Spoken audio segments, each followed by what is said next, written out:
So today I want to review AEW Dynamite for March 26th. And it's actually really cool because, March 27th is my half birthday. And, it's just crazy just to see, how much, like time goes by, especially when you get older. I'm going to be 37 later this year. But I do want to say that, overall, this show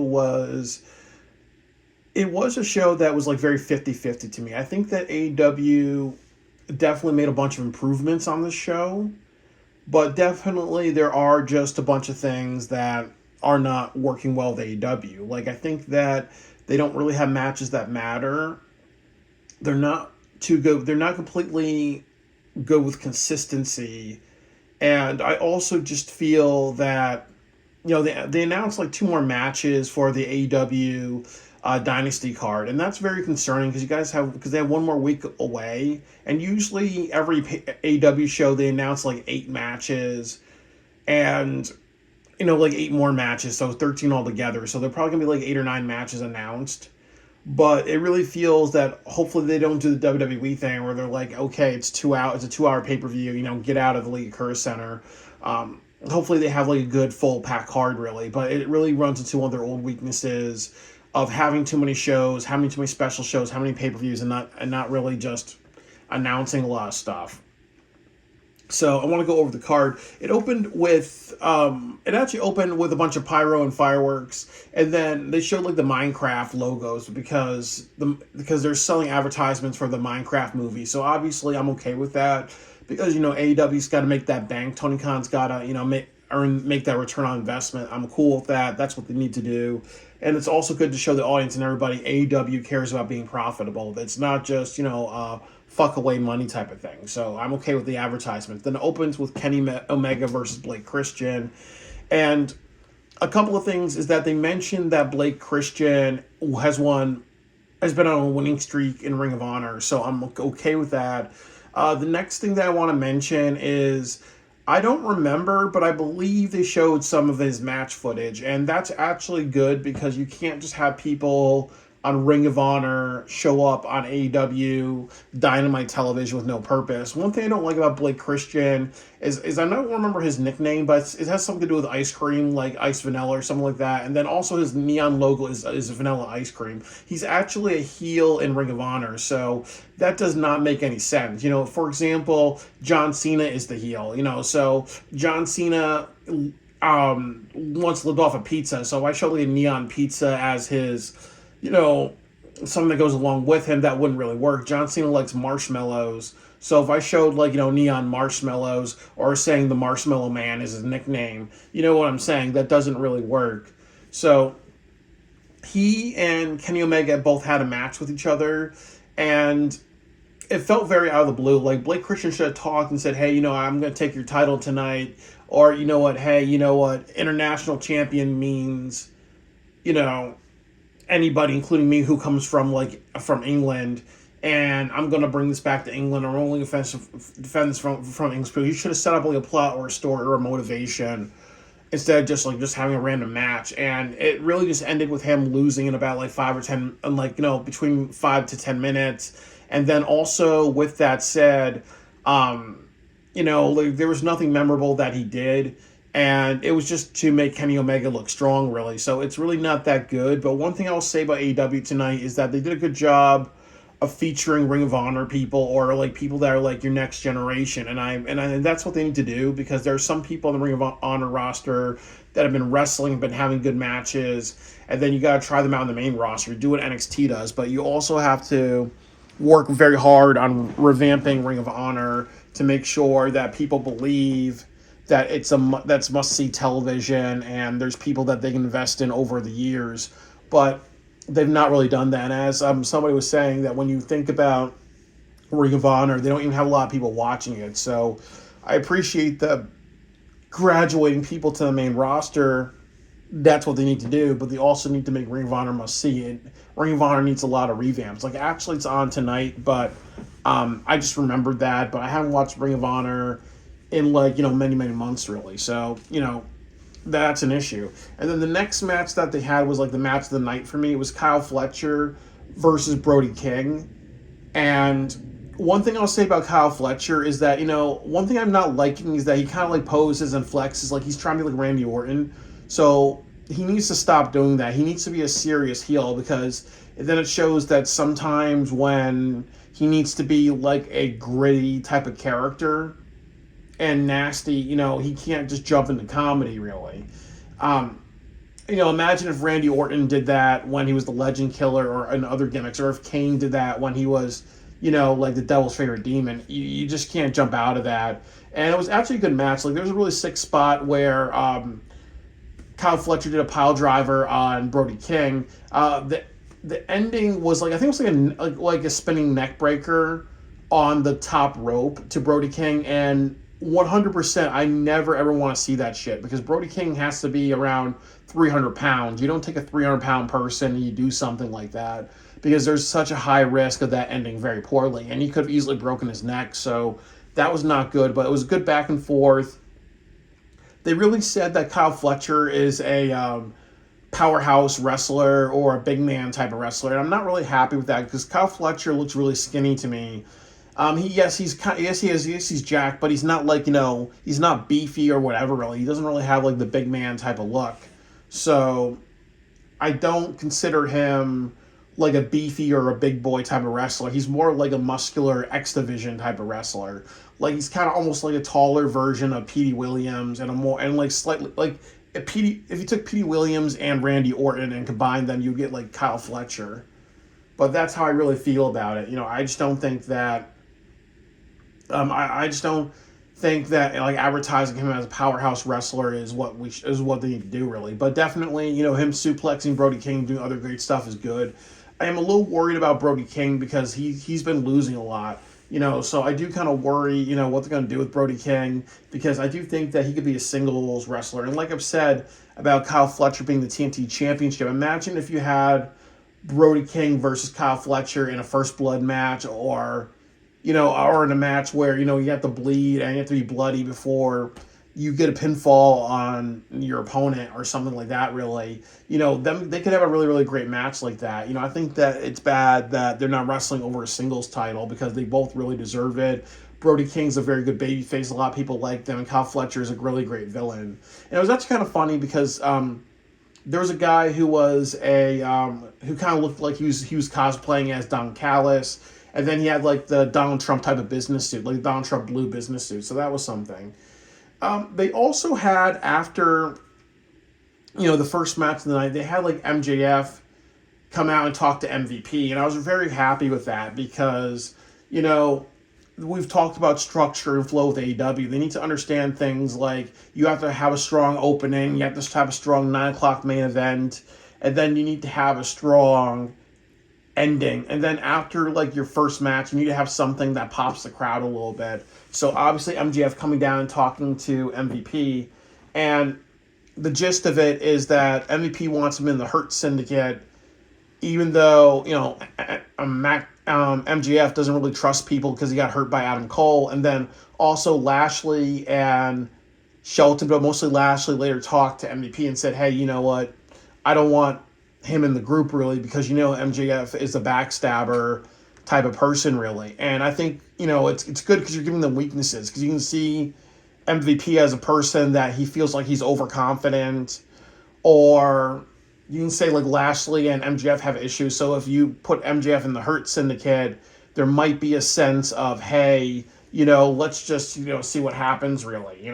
So I'm just I really, really just kind of think that, there is a huge sense of, like I've said, I really think there should be a match at a pay-per-view between Lashley and MJF really to solve their issue, or an initiation type of match. So I really think that that'll be good, but I'm not sure if AEW is going to do that.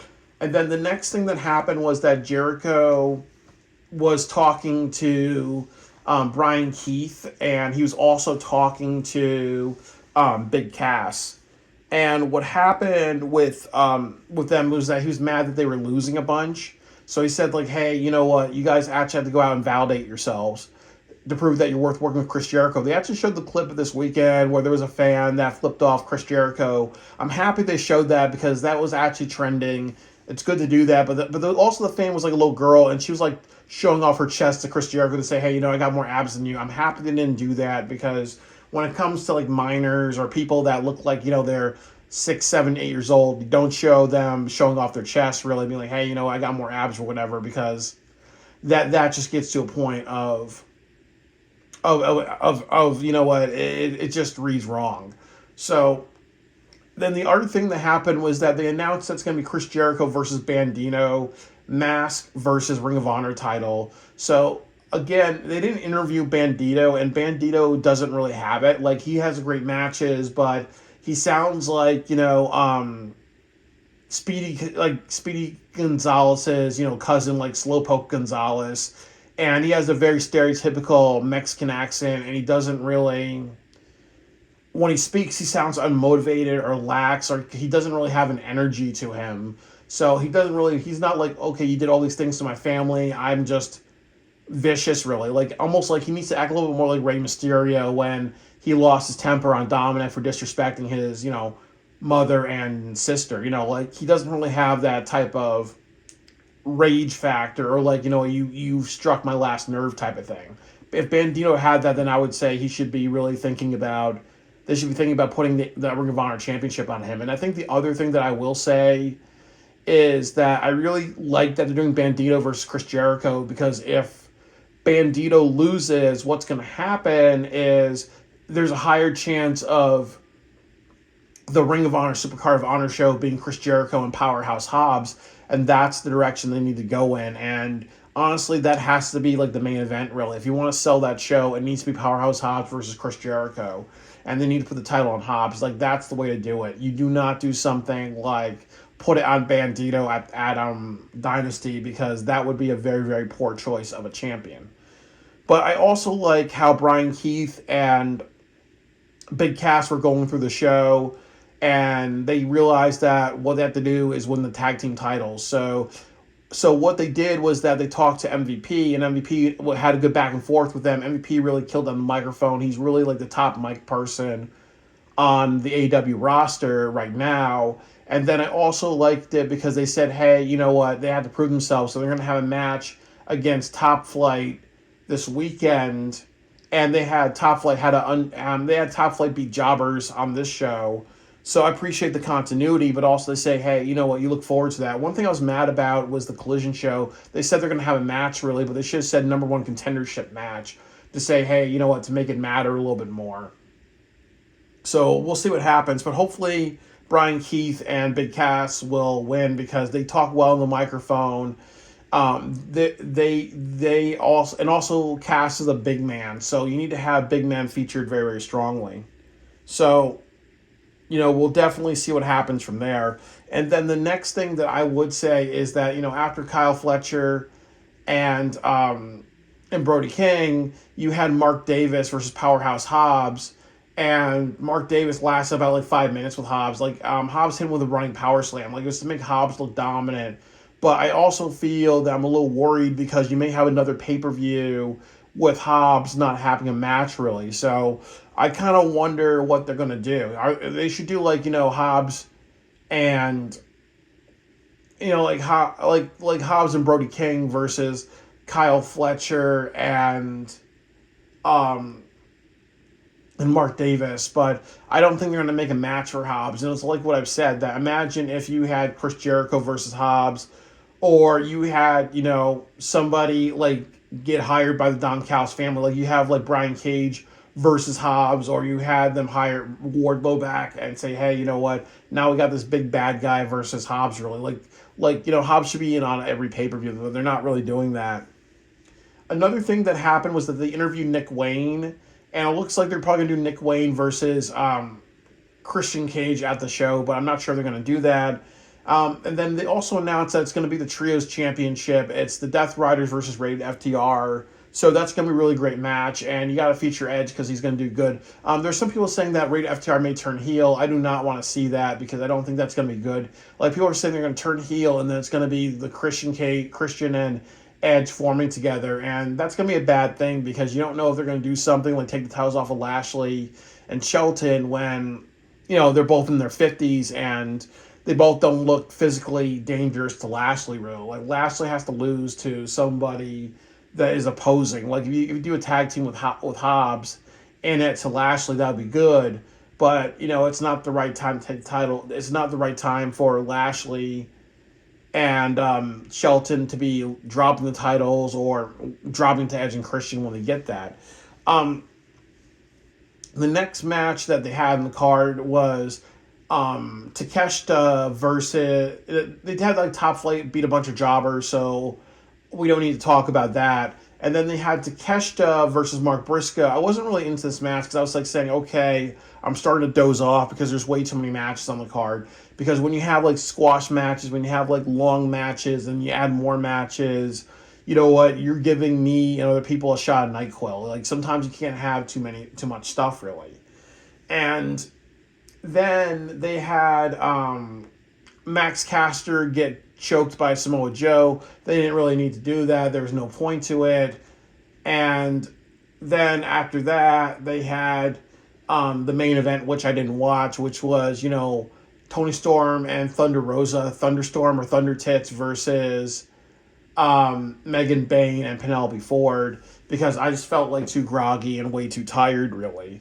So ultimately, it wasn't a good show in my opinion because, for it to be a good show, I would want to have to watch everything and really, really enjoy it. And the other thing is that they had Speedball Mike Bailey and Kenny Omega and Ricochet talk. Like, like as people say about like Kenny Omega, he really interjected a lot of comedy, but he didn't overdo it, so I'm okay with that. He's also the babyface, so yes, that's good. Speedball Mike Bailey's talking a little bit about how, he wants to make a name himself. He really wants to kind of win a title. He wants to establish himself, so I appreciate him representing like the new guy trying to, start strong. And then Ricochet said he's getting married, but he's also like, his motivation really is to be a champion because he feels he deserves gold. So I like the dynamics between all of them. They did a good job with that. They had a Swerve and Moxley promo, and this both had its positives and negatives. Like, Swerve really hit on the microphone when he said that Moxley, has lost himself, and Swerve is more Moxley than Moxley. And then I really appreciate that because that's kind of one of the weaknesses of Jon Moxley's character, is that he's very self-motivated. He can't win matches without cheating, and he feels like he's like overconfident really. So like Swerve's explaining his mistakes, but I like what Swerve said because that really kind of encapsulates everything. That kind of says, hey, there's an ending to a story where Swerve is just more confident, Swerve's more ruthless, and Swerve can give what Moxley wants really. And Moxley just wants to feel like that there's somebody who can take the title off of him that's worthy. That's really what he's been preaching. And I think that I like Swerve saying that, you're just not the same person. You've really lost yourself and you're not true to yourself. And I think that saying that kind of makes a lot of sense out of the Death Rider story. It's run by a person who's not being true to himself. He's kind of adapted a persona of a martyr, and saying that people are not worthy of the title really. He went from from Moxley to convoluted Moxley. So I like everything that he was saying. It really wrapped things together. But overall, you see Moxley when he talks, he doesn't really make a lot of sense. He comes off like a poor man's Bray Wyatt, where he speaks in a very abstract way. And also, too, you see what happens where Cesaro and Marina Shafir and Willow come out. So it's almost like, once again, we kind of see the obligatory Death Riders have to blindside somebody. That's getting old. And then the other thing is that we need to have Willow versus Marina at the pay-per-view. I think that's going to be a really great, chaotic match. And that's something that they should do, but I'm not sure if AEW is going to pull a trigger, but that's really overdue. So I think overall, they really improved the flow of the show, but they don't have matches that matter because, who's Blake Christian? You didn't establish who he was. You didn't do a follow-up on Billy Stark or Mercedes Moné and be like, hey, Billy Stark's like, hey, well, I lost, but I really want to climb, the ranks really. Is Mercedes Moné going to challenge Athena?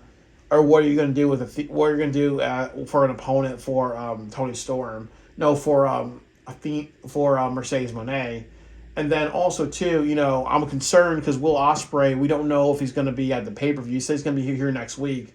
What I would like to see is like a few Owen Hart tournament matches. Like you can do Hangman versus Ospreay. That would be a really great match. You can do something like Jay White versus Ospreay, or you can do like say something like, hey, well, it's going to be Jay White, versus another person who's deserving of the Owen Hart tournament, even if it's like Orange Cassidy or somebody else, really. But I also think with the Owen Hart tournament, they have to be very careful because they have to look at all the other tournaments and they have to say something like, hey, don't put people who don't matter into it. Like, don't have like Dax Harwood. Don't have like, like Turbo Floyd or whatever, really. You have to make sure that whoever's ever in that tournament is worthy or been a former AEW champion or is in that kind of upper echelon, really, So, and you can have like one underdog. Like, I would say you can put like Kyle Fletcher in it. You can put Anthony Bowens in it. You can put Hobbs in it or other people that matter. Like I would say, you can do like Hobbs. You can do Ospreay versus Hangman Adam Page. Jay White versus Hobbs or Jay White, versus maybe like somebody else on the roster. I'm not sure who. Maybe like Shelton Benjamin or Konosuke Takeshita or something like that. Like you really do something. So that's all I have to say really. I think that as I said, that they just need to do more follow-ups. They need to do more continuity. They need to say, okay, well, we've had matches last week. How does that tie into this week? What are the epilogues? What are the things we need to continue? And you have a stronger show, really. But also, when you have a pay-per-view, 100%, you never, ever, ever do something like, a week before the show, there's still like 8 or 9 matches that should be announced. And we're kind of short. They should have had at least maybe 6 matches announced for the show this week. So I do think that it was a show with a bunch of flaws, even though I really feel it's an improvement for the last couple of weeks. I think the continuity is getting better. I also appreciate them featuring Ring of Honor people and just being like, hey, these could be future stars for us. We have to make Ring of Honor matter first. And I think the last thing that I would say is, Swerve and other people didn't hit it out of the park, really. And they really focused on good continuity, a great opening, a good 9 o'clock main event, a good penultimate, a good main event. And definitely, though I fell asleep during the show and I lost interest towards the end, there was a lot of positives. Like, I'd say, like, even the positives outweigh the negatives, even though, it's probably like a C-, D+ type of show.